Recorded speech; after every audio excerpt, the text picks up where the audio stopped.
On the bench today, a Rio treat here, a Ramirez Model 1A, the Segovia model.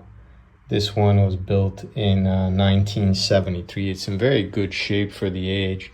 There's a ding here by the bridge, but otherwise, it doesn't seem to be too beat up. I think that these are finished in polyurethane, which is not traditional for classical guitars. Just an excellent guitar. The action is very, very high, and that's why this guitar is here. It's about 5 millimeters here at the 12th fret, which is for most standards way too high.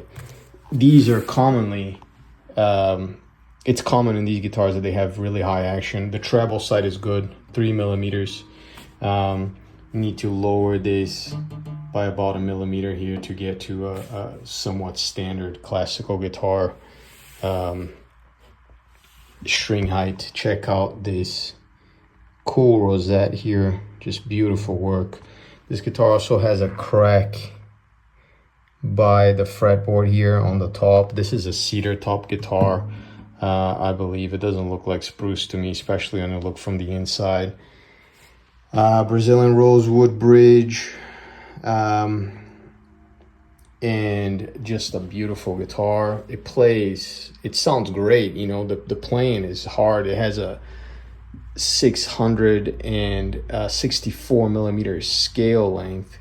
Classical guitars normally will have a 650 scale length. 650 millimeters is pretty standard. This is much longer. It's a stretch to play up here, so I don't really have big hands, but you know, I noticed the difference up here. So cedar top, laminated side. This seems to be like a Brazilian rosewood veneer, and I think it's cypress on the inside, but a solid Brazilian rosewood back. You see the little spots there. Spanish cedar neck with a natural tensor, a truss rod of sorts. It's just a strip of ebony here. These are not adjustable, right? They don't have an adjustable neck. So to fix the string height, there isn't much saddle here left. There isn't much bridge left either. I think that these bridges, I don't know if this bridge has been touched before, but it's pretty low already. So I'm gonna have to remove material from the fretboard, pull all of the frets out, and taper the fretboard on the bass side. The treble side does not need any more. You know, the height is good. It doesn't need work really. And there's a big fall away on the bass side as well. You can see how thick the fretboard is here and how much thinner it becomes above the 12th fret. And yeah, that's what I have to say. Oh, there's one last thing which I thought it was very curious. There is a shim on the nut, and I believe these are from the factory.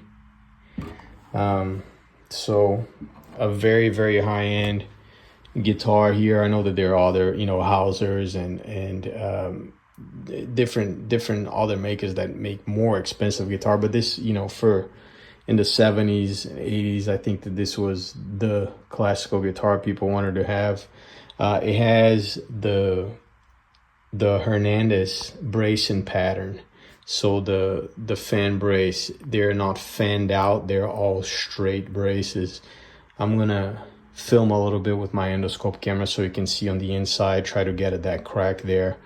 And I'm very excited to work on this guitar. Really, you know, I'm very happy to be able to work on an instrument of this caliber, and I hope I'll do a good job, and the honor will be, you know, I'll do my best. I'll be careful, be extra careful with this one, and hopefully it will turn out great.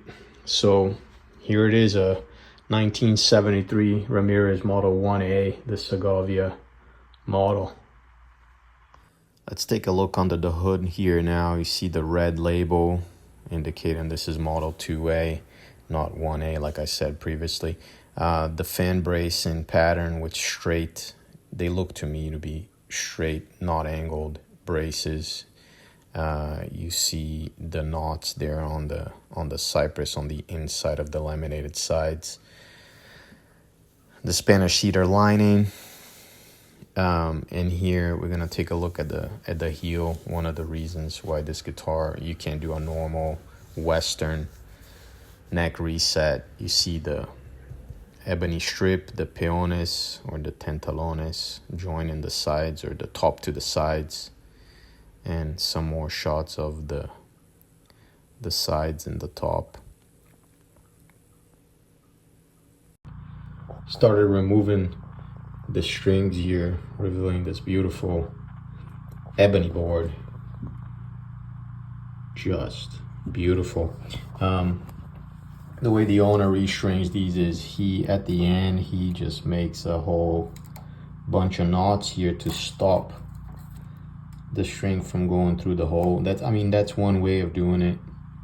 It does make it pretty complicated too. I'm not gonna untangle this mess. I'm just gonna clip this off. There's enough string here. I'm gonna reuse these strings for when I restring this up and set it up. At least when I'm doing the initial setup, might get a new set of strings after, but these still look good.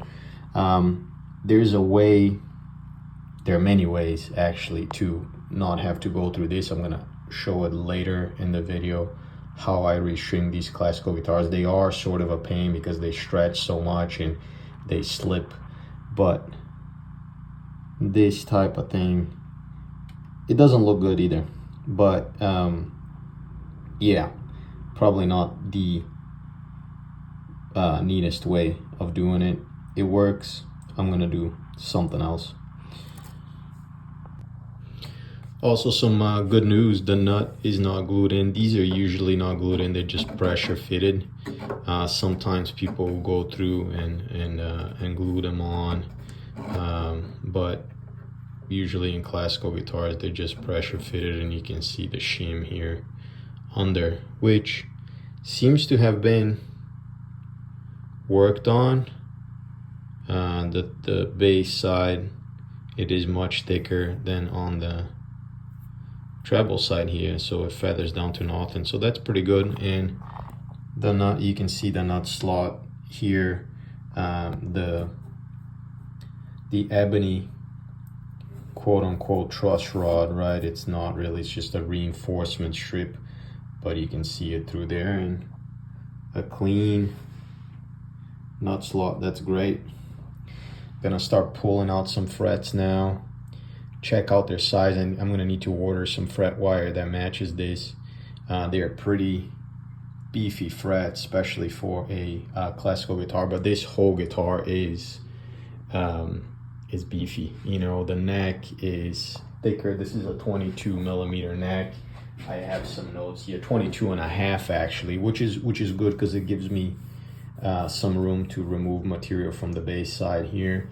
And it goes on the 9th fret, let me look at my notes here, to 25 millimeters, an inch thickness here in the middle, right? So there's a little bit of a radius to this. I'm gonna measure it now, but I suspect it's not really you know, the standard 20-inch radius or anything like that. These are handmade and they just put some radius to it. Let's see what we have here. So I believe there's some radius to the frets, but when I put my 20-inch, you see that there's plenty of light here, especially higher up on the neck. As I move down, this tapers a little bit. So this is larger than a 20-inch. When I put my straight edge on it, you see that the first fret at least is very flat. As I'm moving down, there starts to be a radius to it. So sort of like a compound radius, which starts at 0, totally flat here, and as I'm moving up, a little radius appears. So classical guitars are, you know, funny in that sense. They traditionally have had flat fretboards, but your fingers are not flat, right? So it does change the feel of the neck. It makes the neck seem much thicker. You know, I'll do my best to preserve everything about this guitar as much as I can, so I'll keep that little radius up there. It's larger than 20. I don't even have a radius gauge that goes above 20, but just by eyeing it here, I know I can tell that there is a little bit of a rocking up and down the neck. It's flat in the middle. The radius is just towards the edges, so I'll duplicate this by hand. And I'm gonna start pulling some frets here. So I like to introduce a little bit of moisture. This is just a paper towel with some water. The ebony wood that this fretboard is made of tends to be pretty chippy. So, and I have my soldering iron here, which I'll use to heat up the frets. And I have a couple of different pliers here. This one that I ground down pretty heavily so that it's flush, and a different one, you know, move between them. Sometimes they one of them works better than the other. So I'm gonna start pulling some frets here. Hopefully the camera work will go well. Let me go under here so I don't burn this wire. Trying to heat it evenly, and also trying not to hit the actual board with this iron. This board is gonna be, you know, plain down, so it's not that big of a deal. But anyway, good practice too. And you see that the board is starting to dry. The actual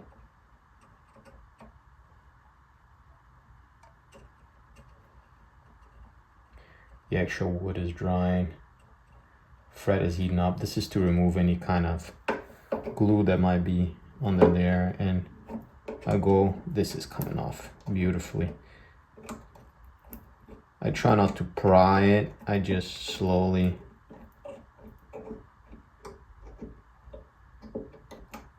remove it, and here it is. Clean job. Always nice to see that. And I'm gonna keep removing them here one by one. There goes the first one.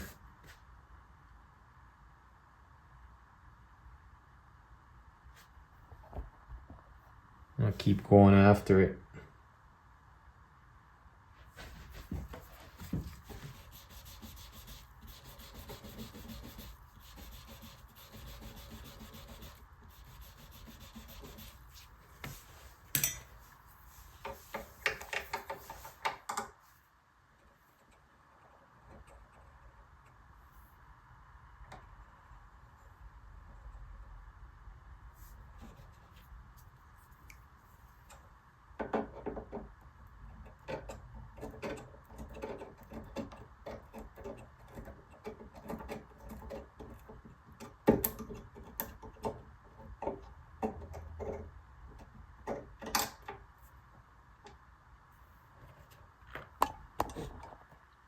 Pretty clean job so far.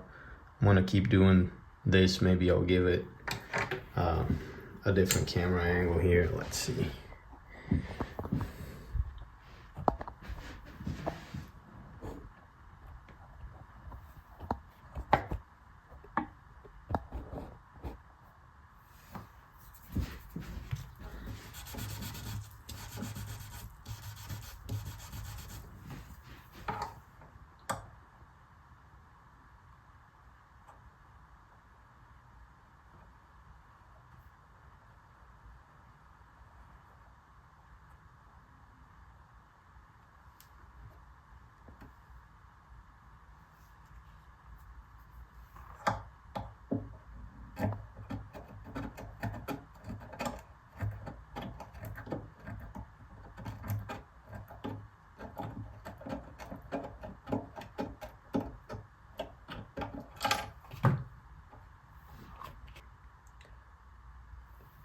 clean job so far. So the frets are not being marred. I think that this wasn't glued on, or these frets weren't glued on. It doesn't seem that there's any glue. They're really not fighting me.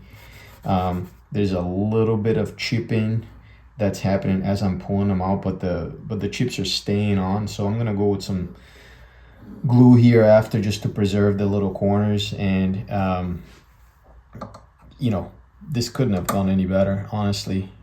I'm happy about how it's going so far. Let's not jinx it, right? But clean fret pull out so far.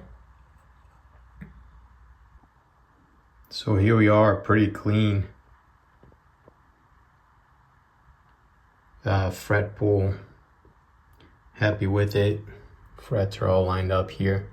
I might end up using these frets to refret the guitar. We'll see. I'll have to think about it, but the frets are in good shape. I think that this has been refretted before, and the board is, there's almost no chip out here, which is great. You can see a little bit there. I'm gonna go work a little bit on this board. The fret slots are at 20 thou. See that I can fit this pretty snug. The 21 thou doesn't really go in, so gonna chamfer a little bit before I pull the frets back in with a triangle file.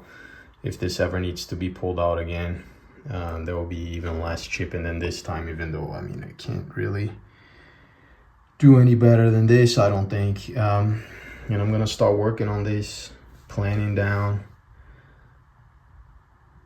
the bass side of this board.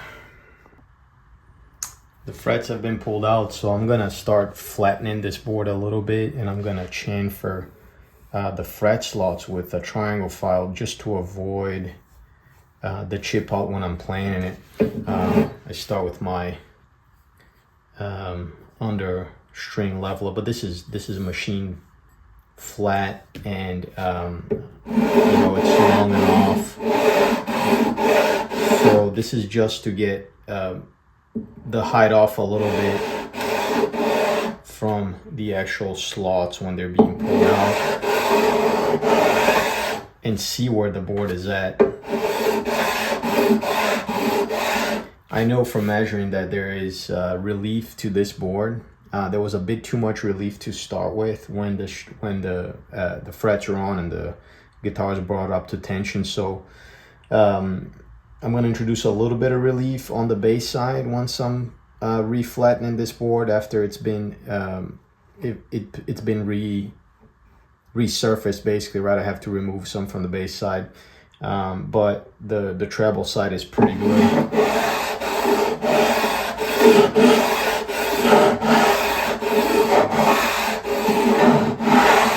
I'm being careful, obviously, not to drop this thing over here. I'm gonna put some tape and some protection here after, but I just want to make sure.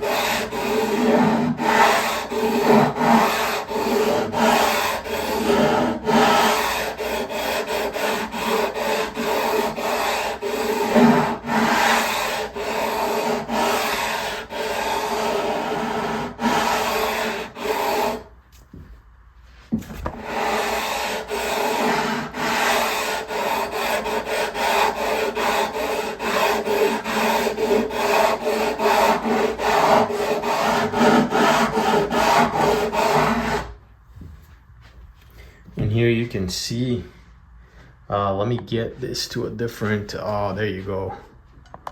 You see the patterns here, how there is low spots here, here, some over here, over there, but overall in good shape. And then this fall away here, which they introduce on the bass side.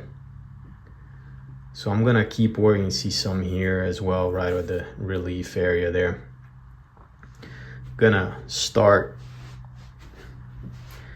get my triangle file here and start chamfering this a little bit.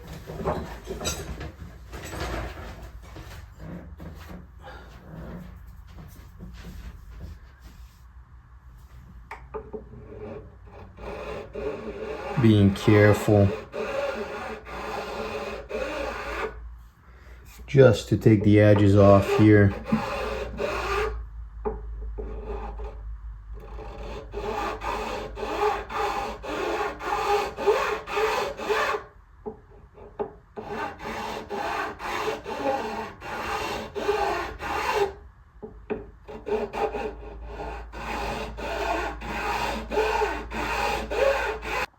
So I just added some protection here, some aluminum sheets to protect this top. They're taped to the sides here. Yeah, so, you know, these are finished with polyurethane, so they're tougher, more durable, but I don't want to take any risk here. It's a valuable guitar, and it's a client's guitar, so take good care of it. I've chamfered all of these. I'm gonna move down to the ones over the body now. And then I'm gonna start planing this board. I started plotting the removal of some of this material. I'm gonna remove 2 millimeters from only this side of the fretboard. So I put some tape in there, I marked, and I went in, adjusted my marking gauge here to 2 millimeters and marked just the edge. Put some tape in there, just the edge. That's how much is going to be taken out. It's going to taper, so I'm not going to take anything out of the treble side. So I have to account for that, but here's how much is coming off. There will be plenty of fretboard left in there once I'm done.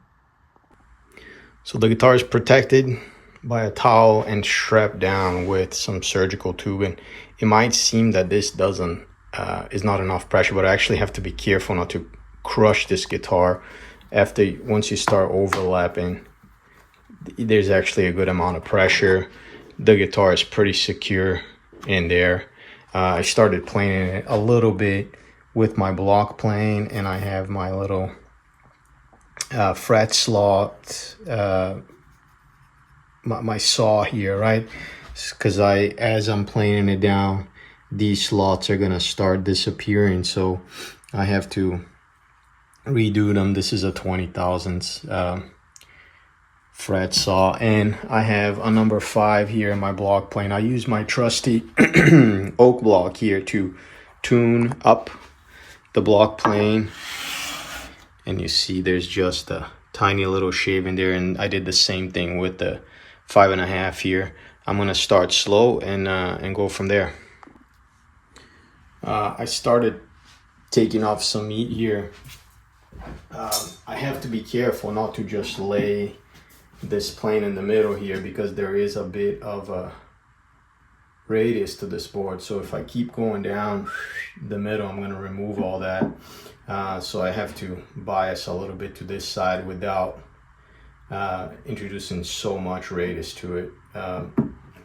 I can use my straight edge here to make sure that things are moving properly. You see that there's a little bit, I've taken a little bit out of here, off of here already. And I also have my straight edge, which I'll keep. I have to make sure that the drop off is not gonna be, it's gonna be gradual, right? So not as easy as it looks, but I can start up here, do one pass, move back a little bit. That way, gradually, I'm gonna take off material off this board, and you can tell already that things are starting to work here.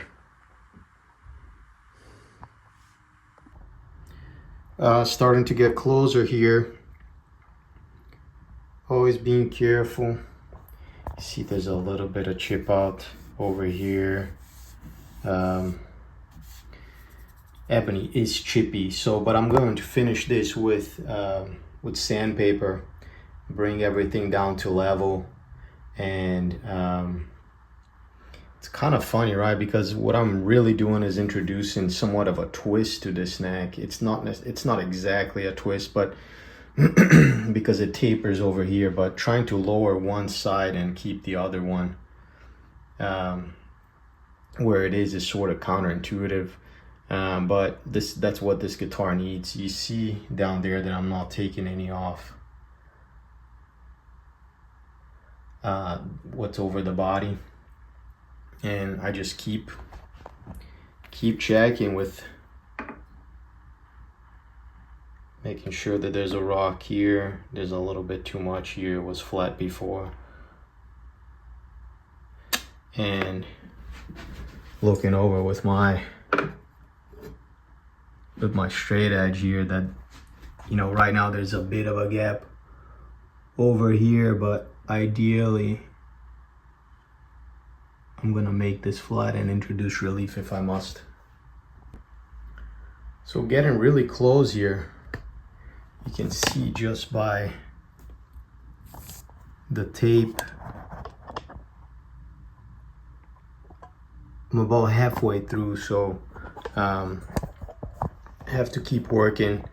Another thing I'd like to say is that this pretty wide neck rest here is supporting most of the neck, so I don't have to worry too much about this flexing, but I'm not putting a ton of weight on the plane, so I'm trying my best to do light passes. It does take longer, but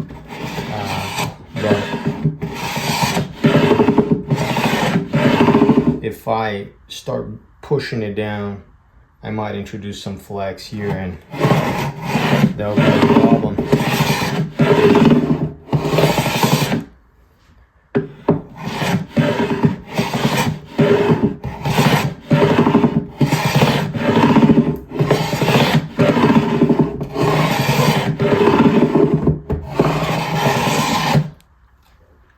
And then every once in a while I have to stop and check here. You see it's pretty low on this side, so I'm gonna have to start flattening some in the middle here. There is a good radius here now.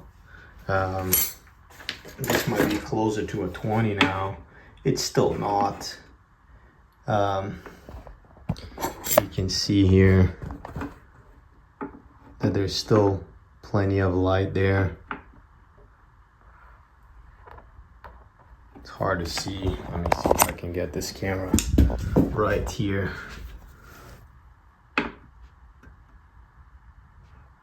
There's still a good amount of light there, so doing good. Little by little. I'm getting to the end of it here, so you can see the line just about disappear there. It's a nice taper to this fretboard. I added some pencil lines there. Kind of hard to see on ebony, but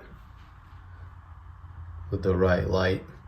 And I'm gonna start taking, I already have started, but taking material out with the sandpaper. I'm trying my best to keep everything to this side here, being very careful. There's some stuff on the bench on this side here. This guitar is not moving, so you know, I don't have to worry too much about it, but it's best practice to keep stuff off the bench. And I'm gonna go at it now. It looks nice, and I just have to take the last, create some relief here on the bass side. Check always with my straight edge and the ruler. You can see here that there is a bit of rock in here. Here is flat like it was before. Can see some light, and when I get my radius gauge, you can see that it's not. You can see light there, so it isn't. It's wider than 20 inches, and I'm gonna keep going. Whole pile of shavings here, so let's keep going.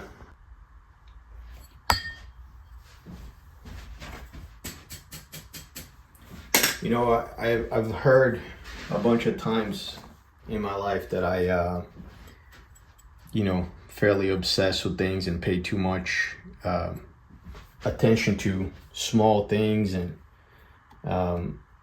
usually I hear it as you know, somewhat of a compliment. Sometimes it's a complaint that I'm obsessing over minutia, but it sure does come in handy in a profession like this to make sure everything is done properly. I'm starting to get more and more this sandpaper needs to be replaced now, but going back and forth more here than out here, it will increase the relief here in the middle, and this is where you want around the 6th fret. It's the middle of the neck here, and I'm trying my best not to touch too much on this side, but I'm tapering so it isn't uneven, and I keep checking, so I'm gonna keep doing this. I'm also not putting a whole bunch of pressure there.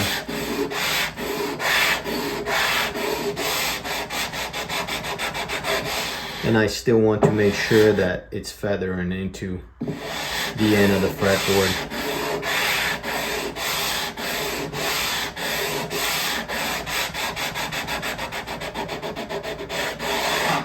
This side I want to be straight. I want a bit of relief on this side, and still there's like a triangle thing going on. That there's no relief here, and maybe a tiny little bit of relief here, more relief here, and more relief here, right? The bass strings need more relief, so if you can think of it, this side will be scooped. Obviously I'm exaggerating, and in the middle will be scooped a little bit, and then here it will be totally flat. So that's what I'm trying to accomplish here.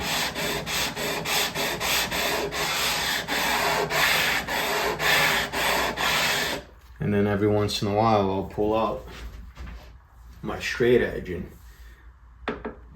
check here, and there should be a little bit of light right in the middle.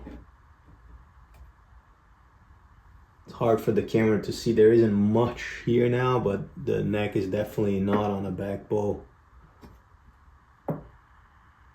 It's pretty flat right now. You know what? There is some. Another way to check is with a feeler gauge, right? So I get the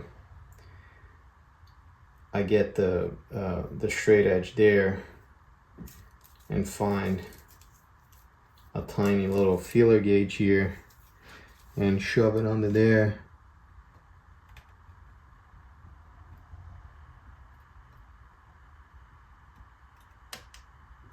There's nothing now.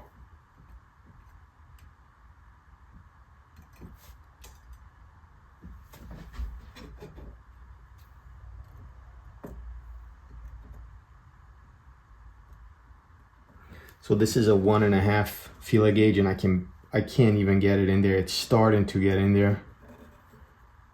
You see that there's some relief here.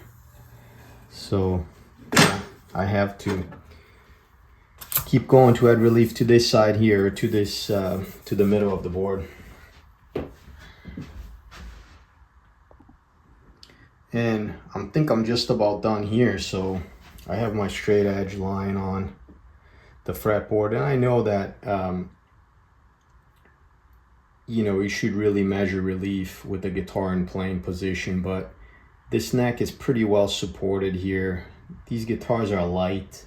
The rubber band or the tube in here is all the way to the back, so there isn't much pressure down.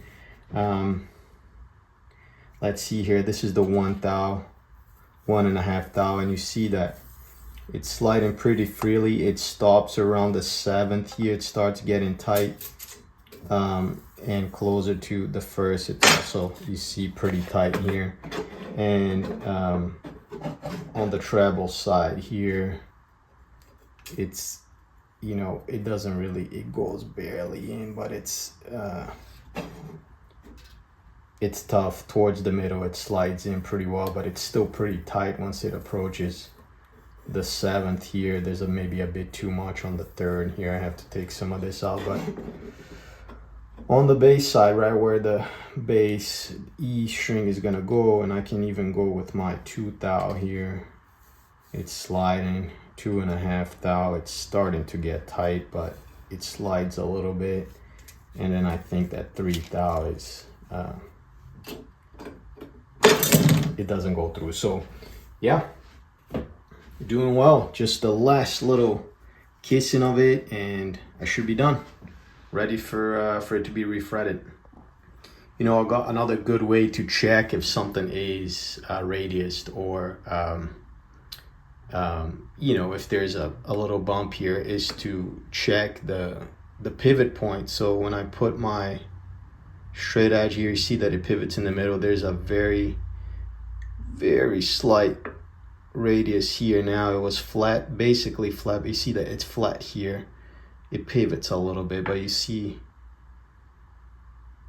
when I move up, it's a good pivot point there, a good rock. So I'm very happy with it. And if I go here, you see that there is no rocking. It just doesn't rock.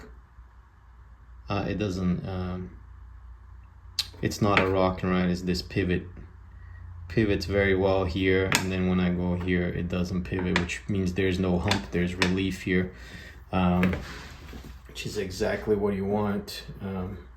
Same thing here. I thought I felt a bit of a pivot there, but there's no pivot. There is relief on this neck. So I'm gonna call this done for now. I took out a lot of material here, and you can even check the fret slot. You see how shallow they are, closer to the base. There is a bit of an edge here now, which I also have to address, but I'm gonna do that after refretting. And this part here is basically left untouched. It had the follow away, and you see how it goes up like this. There's very little follow away here, but more and more here. Real intricate surface, right? So there's a little bit of chip in here. I can see. I'm gonna fix this up, and otherwise it looks pretty good. A lot of this will be covered by the fret anyway, but I'll add a little super glue here and refill it with some ebony dust, which I now have plenty of. There's a crack running along the fretboard, a top crack, and it goes all the way down through the rosette and to the sound hole. Somebody repaired the underside of this top, so there's a big brace that goes all the way across somewhere over here, but this crack is still open. It's very tight, but it's open, so I'm gonna spread some hide glue in there, which hide glue is great because it will shrink as it dries and cures, and it will pull that crack together. I'm also going to add a cleat. Here's the cleat to the underside, right over here under the top, just to make sure everything will go well. And this is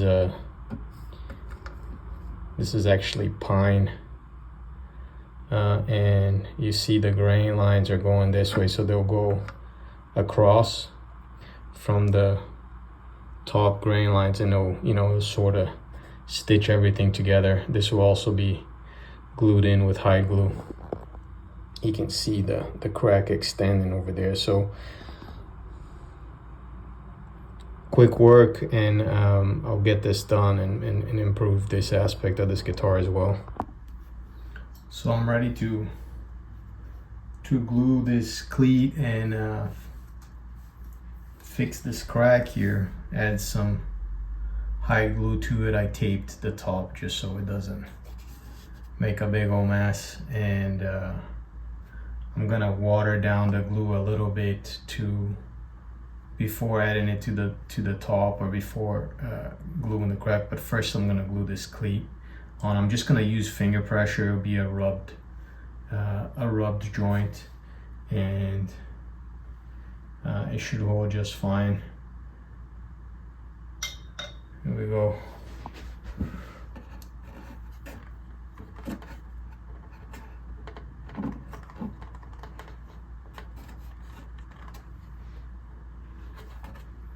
Making sure here with my mirror that it's in the right place.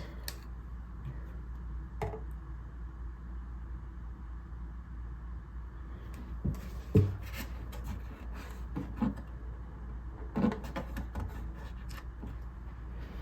was a little crooked, so let me add a little bit more glue here to it. Move a bit to the side.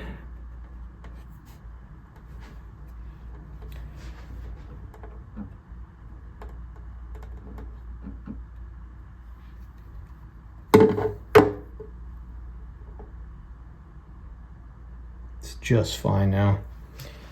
I'm gonna keep some pressure on it and move on to the crack. So part 2, I pulled the cleat out and I modified it a little bit. There was a little corner that was sticking out there. This matches the sound hole. And here we go. Here's another attempt. It's such a little detail, but you know, gotta get that right. Might as well do it correctly. And here's what it looks like on the inside. That circle right under the rosette is tapered, so it doesn't, you know, the little corner was sticking out, but it's in there now. Move on to glue this crack here now. And here's the crack with glue.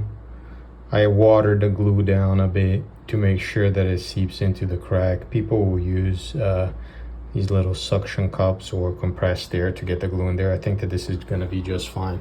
Here's my little setup with the water and the brush here, and I just want to make sure that everything looks good there on the inside. So I'm gonna grab my mirror here and take a look at it. Seems just fine.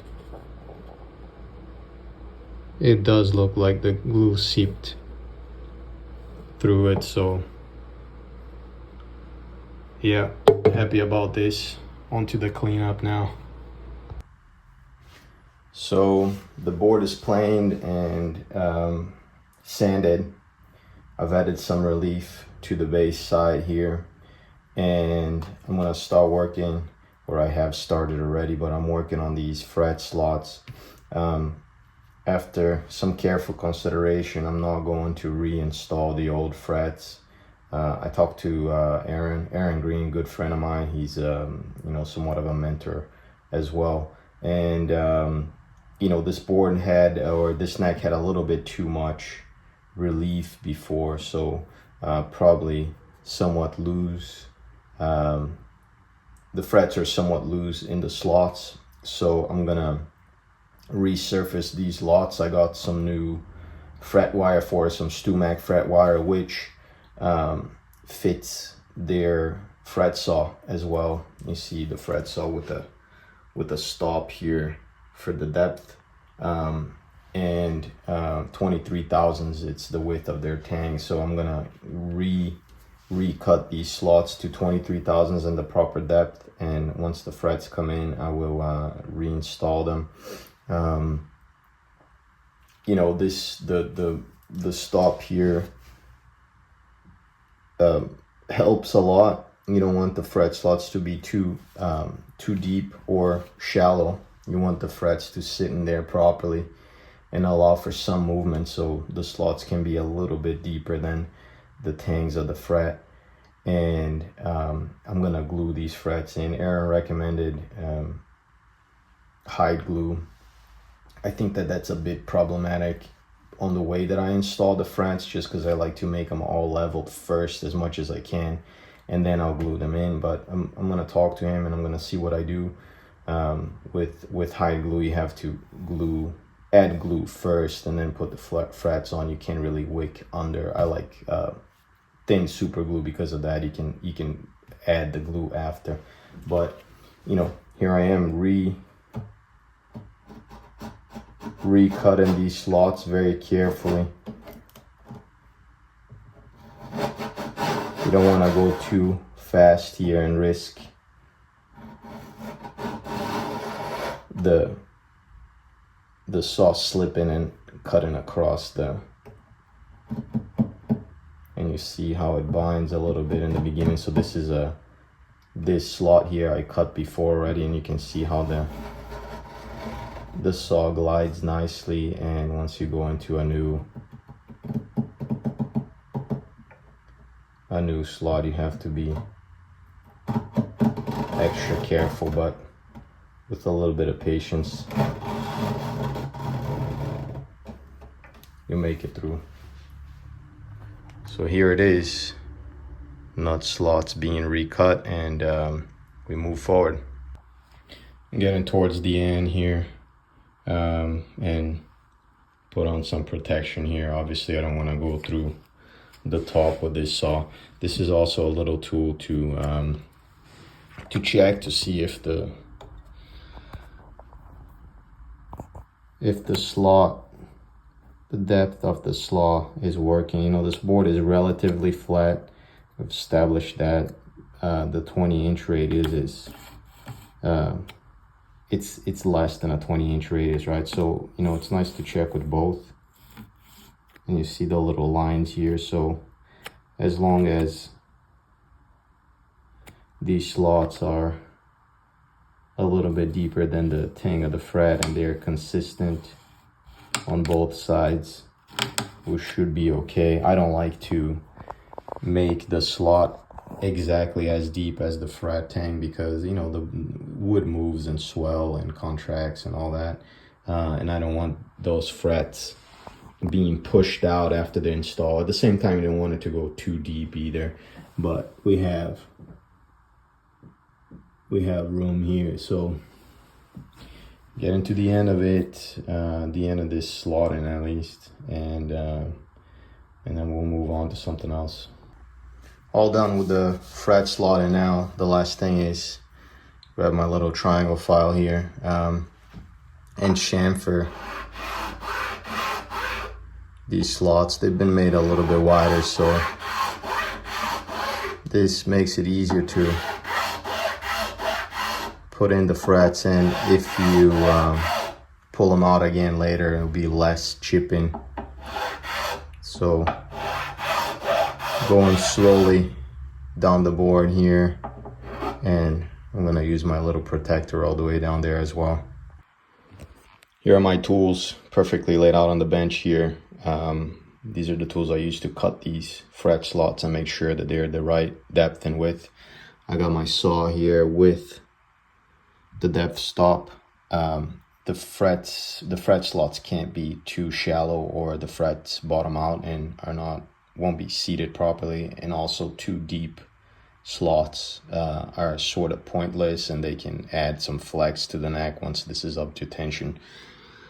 Got my feeler gauge to check the depth of the width of the frets. You don't want the frets to be loose in there. You also don't want them to be so tight that it will put this guitar on a back bow. It doesn't have a truss rod, right? And even if it did, you don't want the neck to be on a back bow and have to use the truss rod to correct that.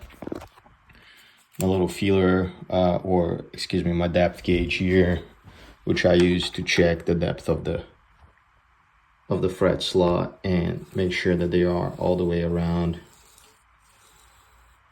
or all the way across perfectly. The saw takes care of that, but just to double check is a good idea. A little light, and my 3-corner file to chamfer just the top of the fret slots to make sure that the frets go in correctly, and if they ever have to get pulled out again, they'll minimize the chip out. Ebony is very chippy, so caliper, very essential tool. In the fret wire itself, it's still straight and uncut, but here it is, it's ready to receive the frets. That'll be the next thing I'll do. I'm ready to start refretting now. Guitar's on my bench. There's some sandbags here covered by a towel to absorb the blows of the hammer. And I just got this thing on the mail. It's a fret wire bender. It's huge. I wasn't expecting it to be this big. Very well built, 3D printed fret bender, and very sturdy, great, and it works great. So I have a piece of wire here. I'm gonna slowly start bending, and then you can bring it back and increase the radius. It comes with a little gauge here, which you use to check the radius of the fret itself. It has some grooves here so you can get the tang of the fret in there, and it works great. I like to over radius the frets a little bit. Like we covered, this has less than a 20-inch radius, so I'm gonna radius it to 20 inches and then start fretting. I have my little block here, which keeps the frets in order. Number 1 should be slightly narrower than number 2, and it gets wider, or the frets will get longer as it goes up. So measuring here, leaving a little bit of clearance, holding with the finger and clipping. And that goes in the 1 slot. And moving on, leaving a little clearance, holding with the finger, making sure not to do this over the guitar, right, so it doesn't scar it if it falls. And moving on, you can see as well how the fret wire and the little block here, the 20-inch radius, matches pretty well. You can go up to the tighter radius here, and you can see that it's so great little product. Okay, time to refret. So I have my sandbags here covered with the towel, have my glue pot, a syringe. I'm gonna add some hide glue to these slots and gonna hammer them in. I got fret number 1 and 2 installed. I got fret number 3 in my hand here, so let's go through this. I start with the glue.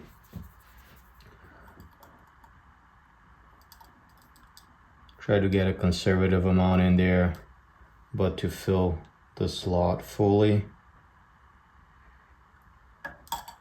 Give it a little wipe to get the excess out. Have to do this quickly as hide glue gels. Tap the corners in.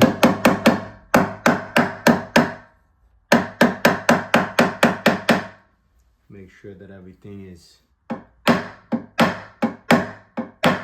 seated properly. Looks pretty good. Get the towel wet. Little washcloth. Remove the glue. Do a final check.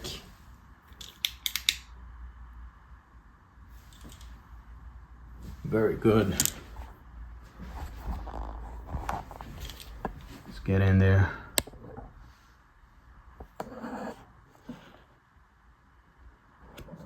Not sure how much you can see there, but I'm happy with this. It looks a little off here at the end. Good to go. And we'll move on to the next one. So it is the next day. The frets have been glued in and the glue is dry. When I read this board with my notched straight edge, I can see that the board itself has just a little bit of back, but we see when I move my straight edge here, it pivots right at the 9th fret on the bass side. It's pivoting at the 10th fret in the middle, and it moves up to about, it's pretty flat here, but it's at around the 11th fret, which is just about perfect. So this neck had a good amount of relief before when the string tension was on. I would have to look at my notes, but I think that once I pulled the tension out, that most of the relief was gone. You know, remove the strings. And the way it is now, it should bring this neck to the perfect relief once the strings are on. Now, I did some compression fretting in this neck to, you know, I had to make sure that the slots were not too wide, which I believe they were before. The frets were too loose in there. And this should take care of it. So we'll see once I string this up. This is the thing about guitars with no truss rods, is that you have to do everything by hand, and then once you put the strings on, you're able to see what happens to the neck. There are string tension jigs, which I don't have one. There are different ways to go about it, but we'll see. I'm not leveling the frets yet. They're pretty good, but I'm gonna start clipping. I already started clipping some of these. I can do it now, just clipping them flush, being careful not to get them out and collecting them after so they're not on my bench ruining instruments. And I'm gonna keep moving here and then file them flush, bevel. Gonna do all that and put the strings on. I have to work on the nut as well. That's also something else. So here's my nut, and it had a shim under from the factory. Looks like a Brazilian rosewood shim. I took off 2 millimeters from here, right, and gradually it goes up. So this nut is gonna be too high. I'm gonna have to, I've marked it here, and B is for bass. So there is a little, I marked a little, you see the line there. It's a little bit less than 2 millimeters. I don't wanna go too far. I'll take the rest out by hand. So yeah, clip the fret ends here, file them flush with the fretboard, being careful not to hurt the finish here, bevel them in an angle, and then I'll put the strings on, work on the nut, and do all that and make sure that they're nice and leveled, and hopefully that'll be the setup. Maybe I'll have to do some work on the saddle down there. We'll see. Let's trim these.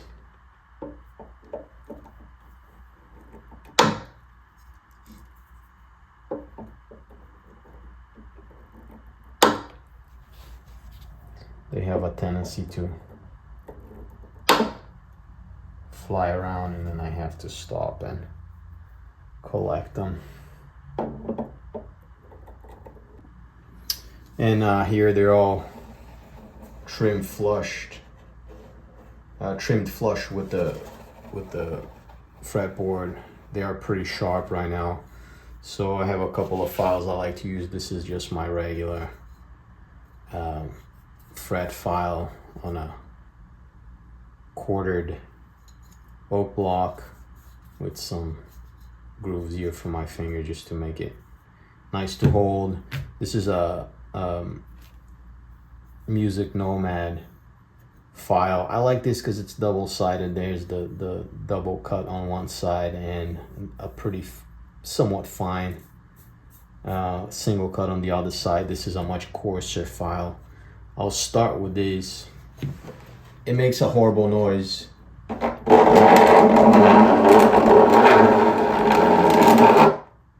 But and you have to do this carefully, as I'm progressing and more material is being taken out, the noise changes. And I try my best not to take any finish off, but to get it really flush with the fingerboard, you're gonna have to just kiss that finish.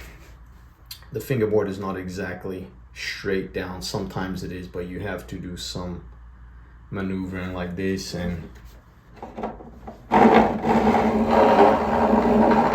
be careful so this file doesn't slip this way or the other way and it hits the neck. So I'm gonna carefully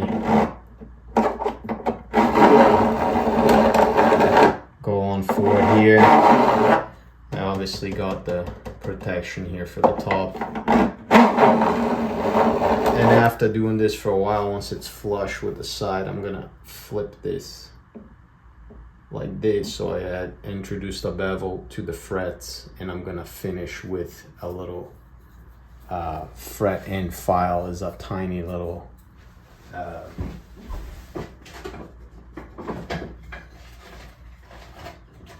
it's this thing here. It's a tiny little delicate file. Will go on the corners of the frets here. I have a couple of other files here that I sometimes like to pick up, but mostly will be these. So I'm gonna be here filing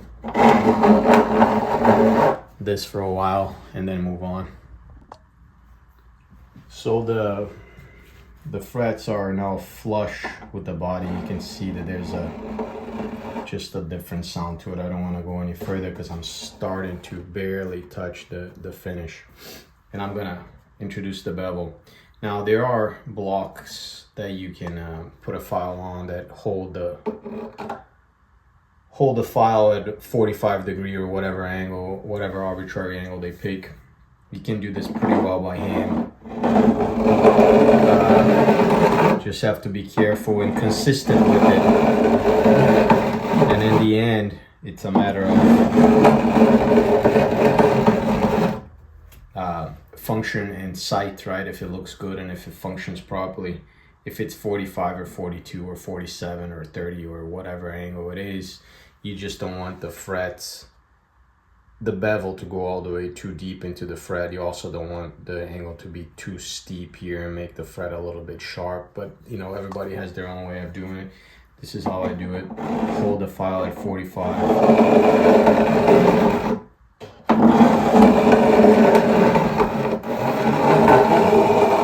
And go down, and they'll finish that side, and then I'll go around with this little thing here. Well, I'll use some sandpaper. I'll do a bunch of different things, and I have to touch up, not touch up, but polish the sides of it. This side also doesn't have a bevel on the fretboard itself because I planed it. So I'm gonna fix that as well. But I'm gonna keep going here.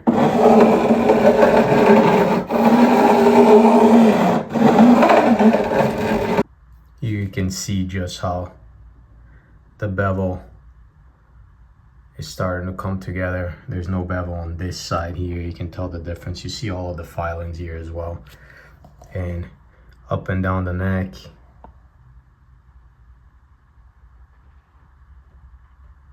They're looking pretty clean. I compare, you see up here, there's a little bit less of a bevel, so I have to work a bit more here.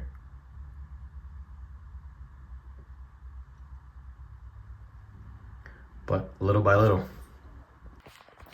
So after working on filing down the frets, I vacuumed every inch of my bench here. There's a little towel here just to make sure that I'm not going to be laying this guitar on top of little fret ends, and strung up the guitar. I need to work on the nut a little bit to bring the action down. It's at around, it's a little bit lower than 4.5 now. It's gonna have to come down a little bit. There's some room in the saddle, but not much. And I think that between lowering the nut a bit and lowering the saddle, we're gonna get to our target of 4 on the bass. and 3 on the treble. It's already at 3 in the treble. It's actually a little bit lower than that, 2.9.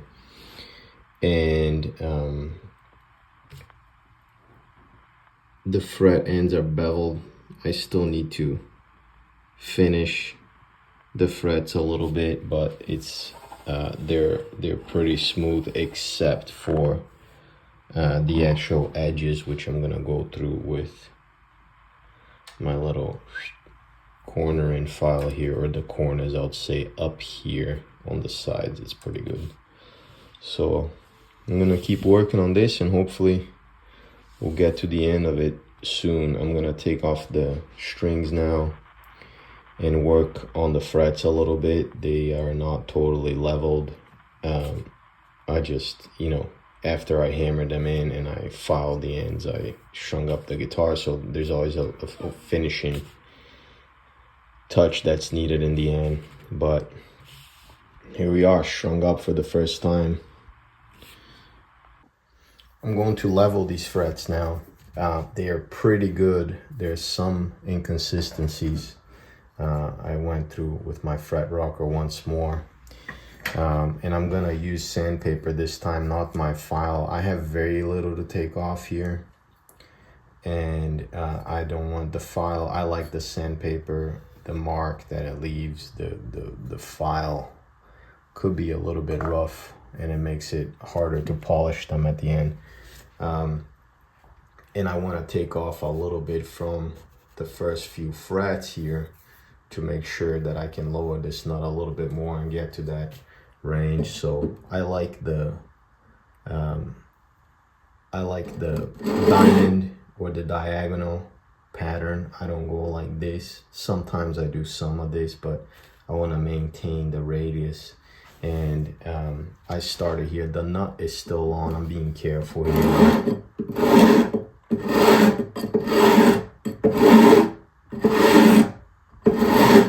And every once in a while I'll stop and pick up my fret rocker. I know that the second fret here, or the third fret, excuse me, was rocking a bit, which is, it still is. It's much less though, and it's just on this side. And keep leveling until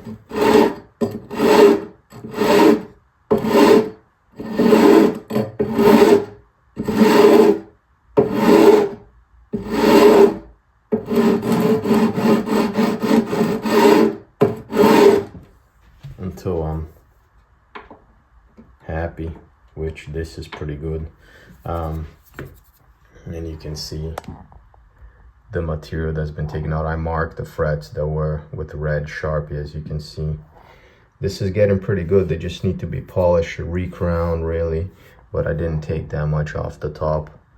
And then I'm gonna keep working on the nut and setting this up. Getting really close to the end here.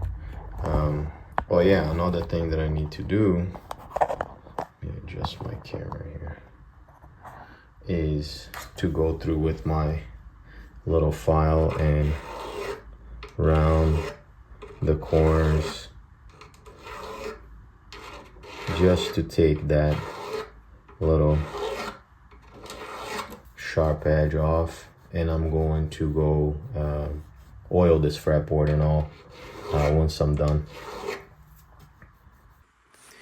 And here it is, all done, strung up, frets polished, in tune, guitar is clean, the fret edges have been buffed and polished as well on both sides.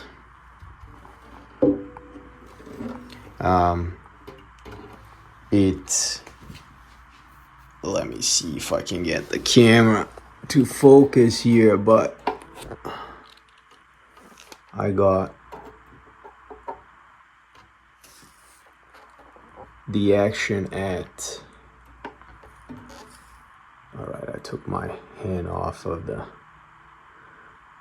4 millimeters on the base and 3 millimeters on the treble. There are different ways to measure.